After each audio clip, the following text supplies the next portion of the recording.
आज मु बनैबी पनीर चटपटा एक रेसिपी। गोटे चामच धनिया, शुखला मर्च, टिके तेंतुली, 6 कोला रसुण, टिके शुखला भाजिबा, अल्प टिके गोटे फाଳ नड़िया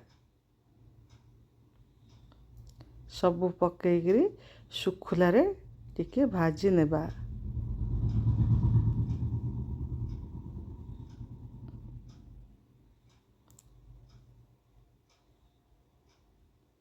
भजा हो गला एबे ग्राइंडर कर देबा।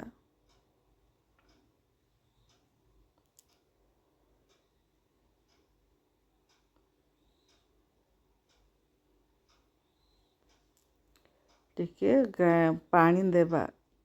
दरदरा हो गले टिके भल लगी बाटिया पानी टिके पानी देबा।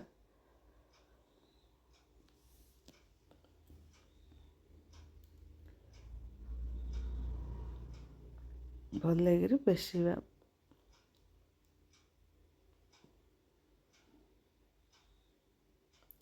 एइजा टिके खट्टा टिके राग चटपटा लागिवो।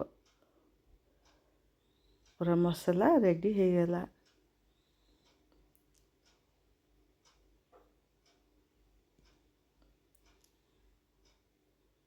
गोटे पियाज को काटिकी रखी तेल गोटे चामच देकरी पियाज को भाजी नेबा। भजा हो गले बाटी थिबा मसला देदेबा। देकरी भल लगी मसला को भाजीबा। तापर लूण देबा स्वाद अनुसार।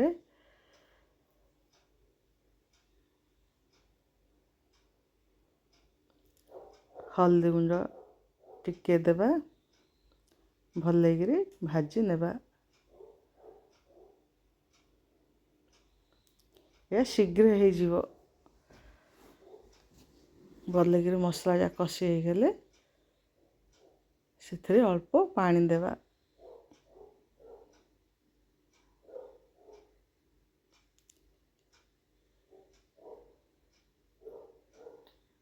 पानी देले जुकु जुकिया भी शुखला कले हबो।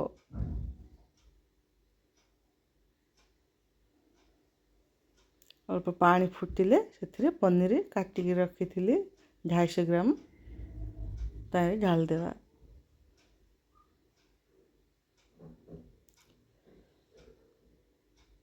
टिके हल्का हाथ रे गोला गोली करी ढाकन दे देवा।